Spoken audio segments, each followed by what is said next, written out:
Ethan Miles had been a long-distance truck driver for nearly 20 years. He'd driven across every corner of Australia, through scorching deserts, mountain passes and coastal highways where the sea mist wrapped around the road like smoke. He loved the silence of the night, the way the world seemed to belong only to him, and the steady hum of his engine. But that love ended on one winter night along the South Coast Highway, a night he would never forget. It was early June, and the air carried that sharp bite of coastal cold. The forecast had mentioned fog and light rain, but Ethan didn't worry. He'd seen worse.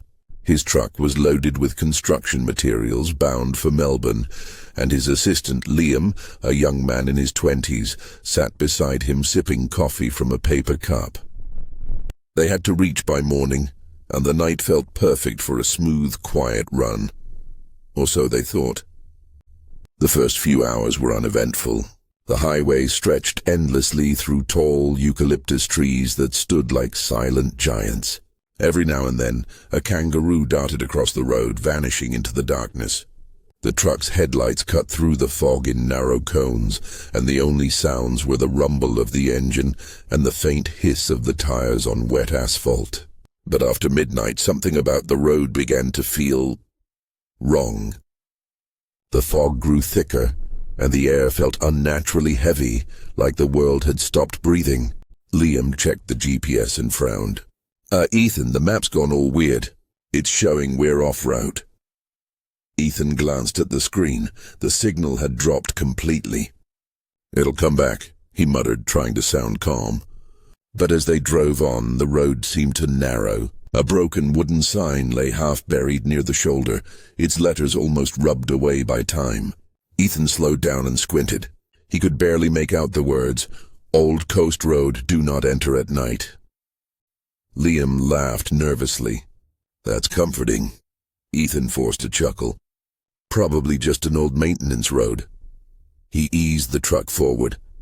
The paved road turned to gravel, then to dirt, winding deeper into thick bushland.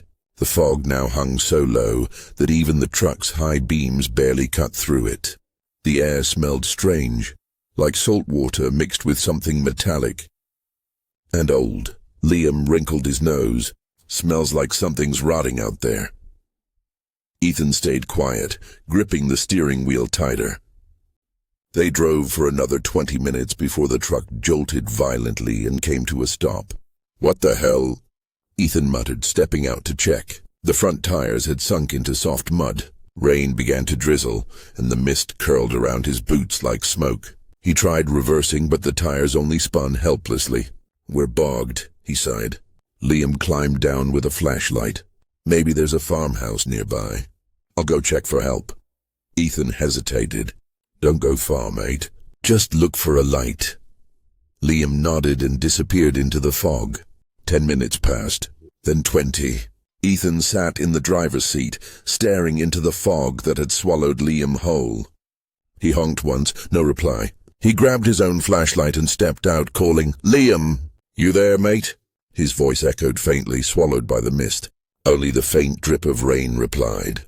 Then he heard it. Faint footsteps crunching through the mud, slowly circling the truck. Ethan froze. "Liam?" he called again. Silence. Then a whisper came, soft, flat, too close. "Ethan!"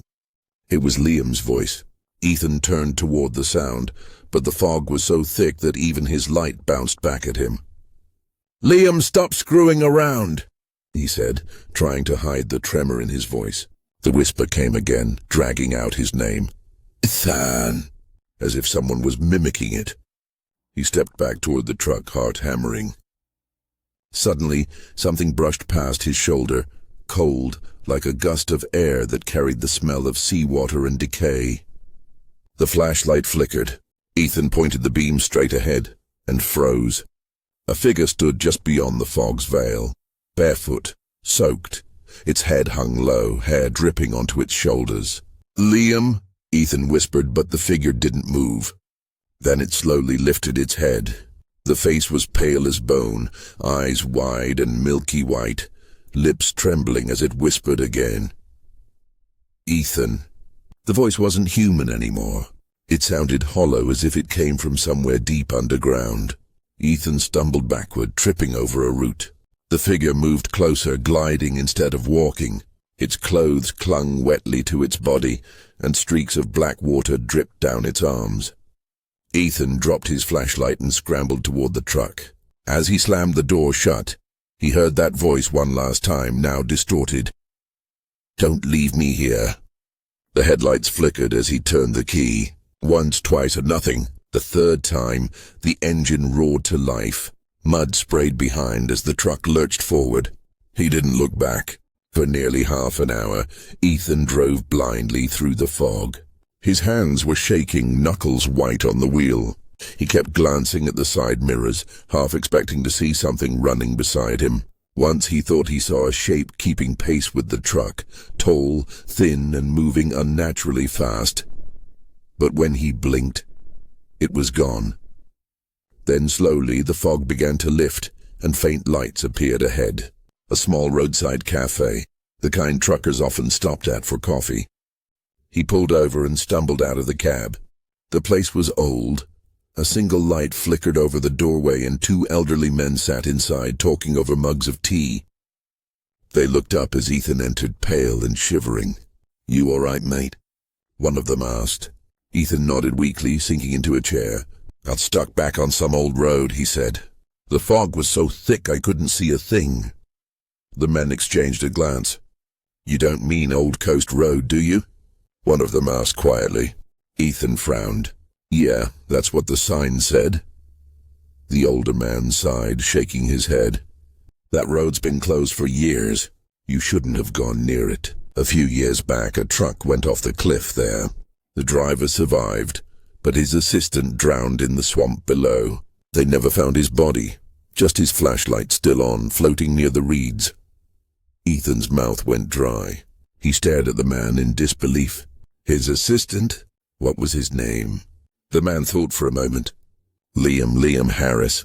Ethan's blood ran cold. His hands began to tremble again. "That's not possible," he whispered. "Liam's my assistant. He was with me tonight."